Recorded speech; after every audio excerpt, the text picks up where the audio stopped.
This is astonishing. From the District Sentinel. The District Sentinel, we live in D.C., so you don't have to, or we watch D.C., so you don't have to. Their slogan, it's a news co-op. Sam Knight wrote this.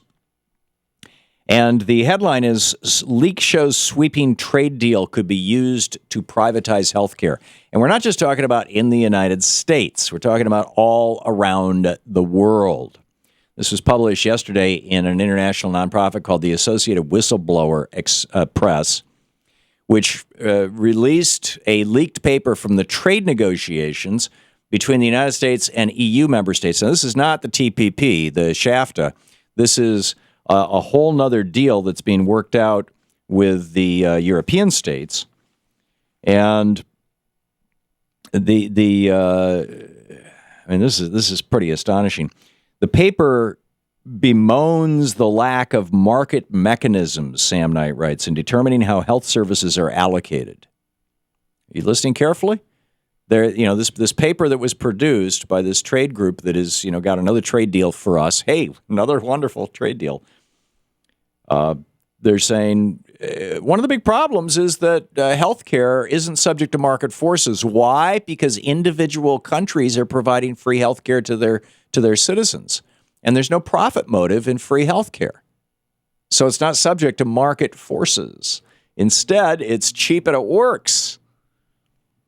Anyhow, what they say is the health sector has played only a very minor role, and they misspelled minor, in international trade because the health care services is funded. They apparently, whoever wrote this paper never took second grade grammar, because the health care services is funded and provided by state or welfare organizations and is virtually no interest for foreign competitors due to the lack of market-oriented scope of activity or for activity.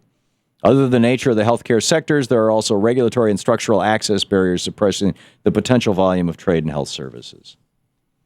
What they're calling for is investor-state dispute settlement mechanisms that could allow companies to claim that a policy change impacted adversely its profitability so that the government can be sued.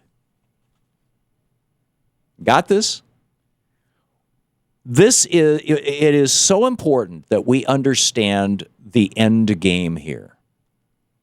The end game of the right-wing billionaires who are funding politics in the United States, the end game of the right-wing billionaires and transnational corporations who are imposing austerity on European countries, secondary and tertiary European countries, the end game of the funders of the Paul Ryans and John Boehners and Mitch McConnells of the world, certainly Jeb Bush and friends. I'm increasingly thinking the Republican ticket is going to be Jeb Bush and Scott Walker for VP. We'll see. But in any case, all of these guys are funded by basically the same right-wing billionaires, and their end game is to squeeze a profit out of anything that moves, right? Anything that is being done by government right now that can be flipped into a profit-earning potential should be. That's their mantra, because then you have market forces, and the market is magic, Now, this is a religious belief. This is a fantasy. That your local water company has been supplying water to you for years and years and years. It's owned by your city in most of America.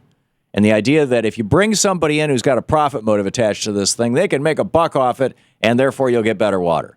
No, it typically doesn't work out that way.